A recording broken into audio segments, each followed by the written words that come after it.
Okay, so the next section we're going to look at is functions and calculus. So function and calculus come together, but this chapter and this video will just be about functions.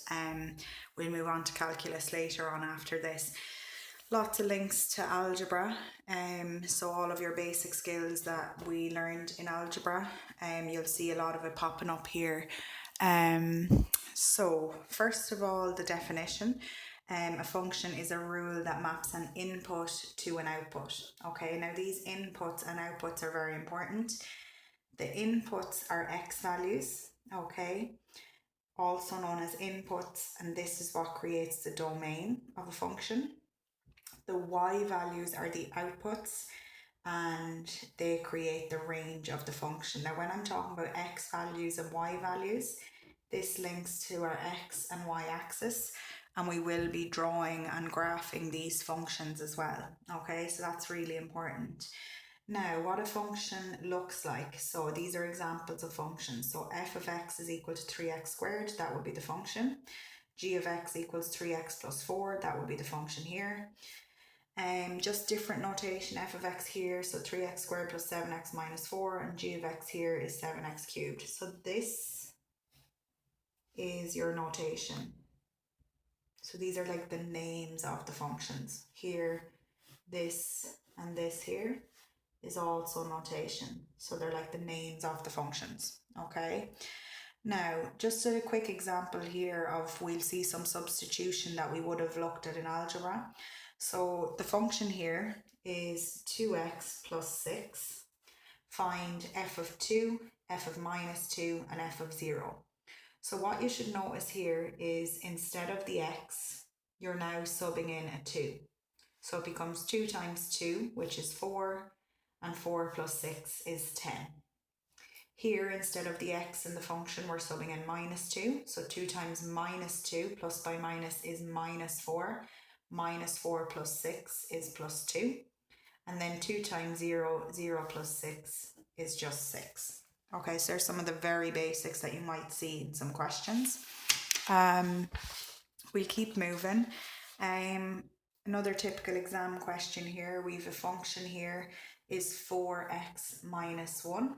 Okay, and it says find f of 1, f of a half, find k if f of k equals 9, and find p if f of p equals p. So I'm going to do each of these. So again, our function was f of x equals 4x minus 1, and for part 1 they're asking us to find f of 1.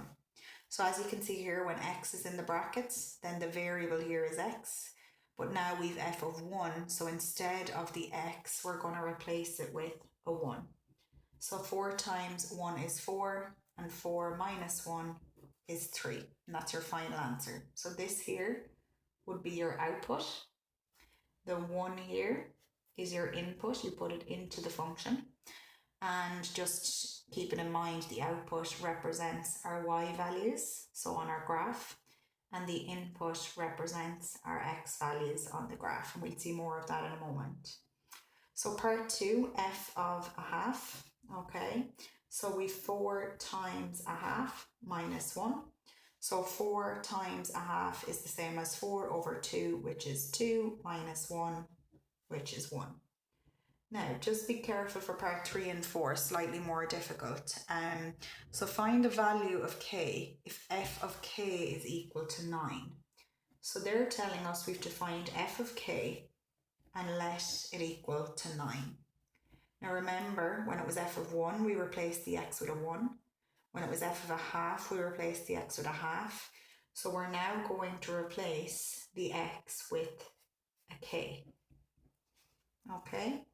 And what you should see now is we end up with an equation that we're going to solve, and we would have already solved equations when we were looking at algebra. Brackets tells us to multiply, so 4 times k is 4k minus 1 equals 9. Remember, when we're solving, the goal here is to get k on its own, everything else to the other side, and get a value for k. So I'm going to leave 4k on the left hand side. 9 was already on the right hand side, And if we move minus 1 or subtracting 1 over to the other side, we end up adding 1. So 4k equals 9 plus 1 is 10. K is equal to, remember 4k is 4 multiplied by k. And when we move multiplication over to the other side, we get division. So it's 10 divided by 4, which we could simplify as 2 goes into 10 5 times and 2 goes into 4 2 times. Okay, so 5 over 2 or 2.5. So a little bit more work in those questions compared to part 1 and 2. Next one says find the value of p if f of p is equal to p. Okay, so f of p, and at the end they're going to tell us that f of p is equal to p. Now remember again, we replaced the x with 1, a half, k, so now we're replacing the x with a p. So it's 4 times p minus 1 is equal to p. So multiplying out the bracket, 4 times p is 4p minus 1 equals p. Now what's different from this one is instead of having two constants, we now have two terms that have the same variable, and we have the constant on its own. So this p is going to move over to the other p term, and this negative 1 is going to move over to the other side, so the constants are on their own. So we now have 4p. This adding p or positive p or plus p moves over, so it becomes minus p. Now we know if it's a p on its own, it's technically a minus 1p. And subtracting 1 or minus 1 when we move it over to the other side becomes plus 1. So just to finish off this question over here, 4p minus 1p is 3p is equal to 1. And remember, we're trying to get p on its own. 3p is 3 multiplied by p. So when we move multiplication over to the other side, we get division. So our answer is p equals 1/3. Okay, so p equals 1/3.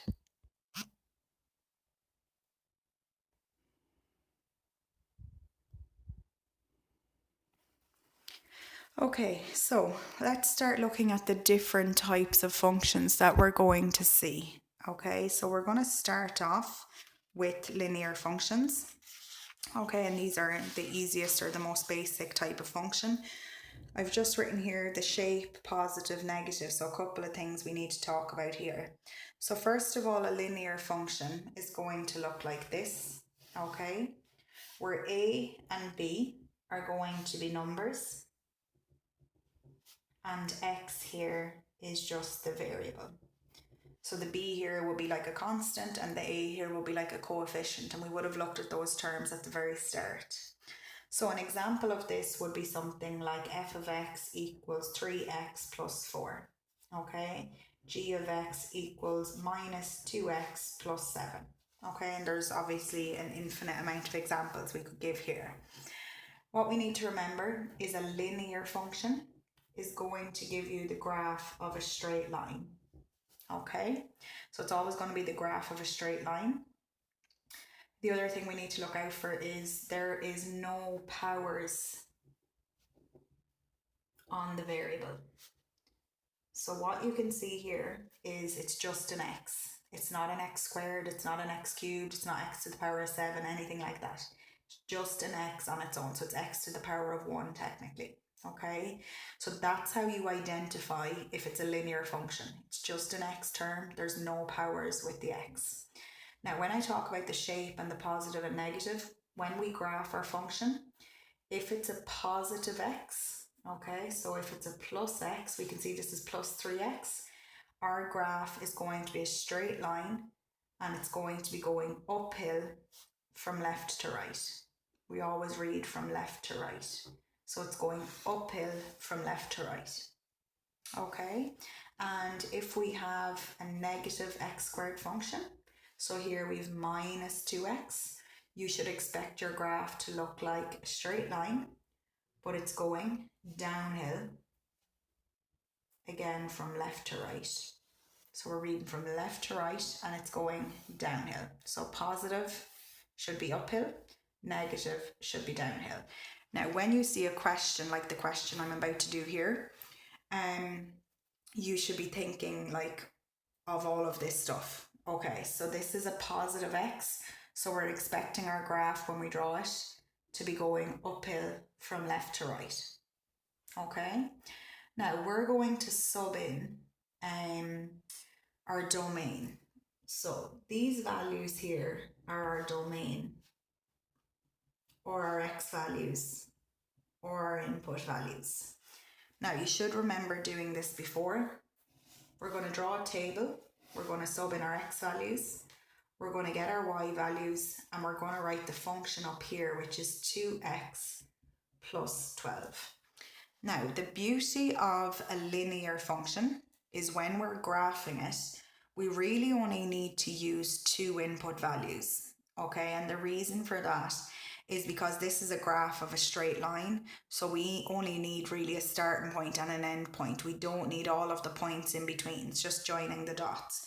When we move on to our other types of functions, like a quadratic or an exponential or a cubic function, you should use all of the values of the domain. I'm just going to use 0, and I'm going to use 5, and I'm going to use 10 as my input values. It says you have to start from 0 and go to 10, okay? So if I sub in 0, we have 2 times 0 plus 12. We have 2 times subbing in 5 plus 12. And we have 2 times subbing in 10 plus 12. So 2 times 0 is 0, and 0 plus 12 is 12. 2 times 5 is 10, and 10 plus 12 is 22. 2 times 10 is 20, and 20 plus 12 is 32. So what points we are plotting here is 0, 12, 5, 22, and 10, 32.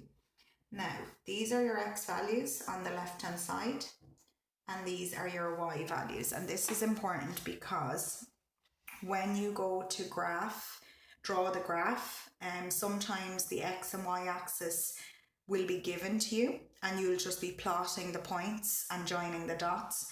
But sometimes you will have to draw the graph from scratch, so it's really important. So first thing we have is our x-axis goes from 0 to 10. Okay, so I'm actually going to use the ruler because so this is 1, 2, 3, 4, 5, 6, 7, 8, 9, and 10, because I don't have graph paper, okay, or lined paper. You most likely will. So this is 1, 2, 3, 4, 5, 6, 7, 8, 9, and 10. And my y-axis is going up as far as 32. Now, the beauty of drawing graphs is you get to decide how many spaces or what you're going to go up in. So here I've gone from 1 to 10, going up in ones. But because this goes up to 32, you could decide to maybe go up in 5s, go up in 2s, whatever you want, okay? So I'm going to draw the y-axis here. Okay, so it's going to be along here. Should have just extended that a little bit. Okay, this is your origin here. This is 0, 0. And this is our x-axis, always the horizontal. And our y-axis is always the vertical. So this is going up to 32. So I'm going to go up to 40. But I'm going to go up maybe in 5s. Okay, so I'm just going to make sure we're going up in even spaces. If you're not going up in even spaces, you will lose marks. So there has to be the exact same amount of space between. Okay, you can see it's the very same amount of space between each number, and that has to be the case. Because if you don't do that, you will lose marks. So I'm going to go up in 5s here. So we 5, 10, 15, 20, 25, 30, and I could actually just go up as far as 35. It wouldn't matter here because it goes up to 32. So to draw this graph, the first point is 0, 12. So I go to 0 on my x-axis, and up to 12 on my y-axis, which is here somewhere. Okay. Next, I'm going to 5, 22. So I go to 5 on the x-axis and up to 22 on the y-axis. So here somewhere. And if I graph paper or box paper, mine would be even more accurate because I'm not using lined paper. Might be a little bit off. And then 10, 32, we go to 10 on the x-axis and up to 32 on the y-axis. So you've plotted your 3 points. Your graph was called f of x. So I'm just going to write f of x here to label the graph. Then I'm going to get my ruler and I'm going to connect all 3 points. And that's the function f of x. Okay. So quite straightforward. Remember I said if it's a linear function, it's a straight line. So we technically only need really the start point and the end point. I didn't even really need that there. I just picked an extra point in the middle. But we don't need all of the points in between because it's a straight line function or a linear function. Okay. What's good about functions is all of this work, you apply the same principle to all of the different types of functions. So you're not actually learning to do a different type of function. Okay. Next function we're going to do is our quadratic function. So our quadratic function looks like ax squared plus bx plus c. So here our a, b and c are going to be numbers. Okay, so a constant and 2 coefficients, and our x here again is our variable. Okay, now first of all, quadratic. Now we looked at quadratic equations in algebra. Quadratic always has a squared. Okay, it can be positive, it can be negative, but it always has a squared. So an example here will be 3x squared plus 7x minus 5. That's a quadratic function. Minus 2x squared plus 2x minus 3. That's a quadratic function. So it always has a power of 2. Okay. Now when we talk about being positive and negative and the shape here again, what we're looking at here is on our xy axis, if we have a plus x squared graph, you should always expect it to be a U-shaped graph. And if you have a negative x squared graph, it should always be an N-shaped graph. So for example, this one here is a plus 3x squared. So it's a positive x squared graph, so it should always be U-shaped. And this one here is negative 2x squared. So that graph would be n squared. Now sometimes it's not a full proper U or a full proper n, but it should be the general shape of the graph, and it might be partly U-shaped or partly n-shaped depending on the domain, which is depending on your input values here. Okay, so let's do an example. We have 3x squared minus 2x minus 7, and the domain is from minus 2 to 3. Now remember I said the domain is your input values or your x values. So when we draw our table, our domain is going to go from minus 2, minus 1, 0, 1, 2 and 3. Our function goes in here, so it's 3x squared minus 2x minus 7, and our y values or our output values are going to be here after we sub in our x values. So what we do here is we keep our 3. Instead of the x here, we've minus 2, but remember we have to square that because there's a squared in the function. Then we've minus 2, and instead of the x here again, we sub in minus 2. And we've minus 7 here. Now we're just going to use the calculator to get these answers. So I'm going to do all of the middle column first. So we've 3 times minus 1 to be squared, minus 2 times minus 1 minus 7, 3 times 0 squared, minus 2 times 0 minus 7, 3 times 1 squared, minus 2 times 1 minus 7, 3 times 2 squared minus 2 times 2 minus 7. 3 times 3 squared minus 2 times 3 minus 7. And we're going to put all of those numbers straight into the calculator. You could do them in your head, but I'd be just conscious of making mistakes easily and probably should always be checking these answers on the calculator anyway. Okay, and just going to check it's in the correct mode. Yeah, so we've 3 and in brackets we have negative 2, and our squared button here, x squared, you can see there will give us a power of 2. Minus 2 and in brackets again we've our negative 2 and then minus 7, so my answer there is 9. So that point we are plotting will be minus 2, 9. Next one we've 3, in brackets we've negative 1 to be squared, minus 2 times negative 1, and we're subtracting 7 at the end, so we've minus 2, so that one is minus 1 minus 2. Next one we're subbing in 0, so 0 squared is 0, 3 times 0 is 0, 2 times 0 is 0, so 0 minus 0 is just 0, and 0 minus 7 is minus 7. Next one we've 3 times 1 to b squared minus 2 times 1, and we've minus 7, so that gives us a minus 6.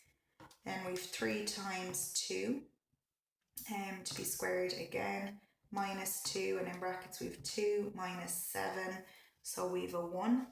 And then we've 3 times 3 to be squared, minus 2 times 3 minus 7, and we've 14. So just to finish those points there, we've 0 minus 7, we've 1 minus 6, 2, 1, and 3, 14. Now remember, this left hand side are all our x values and this right hand side are our y values. Now what I'm just going to do there is keep those points beside us. Just making sure you can see those.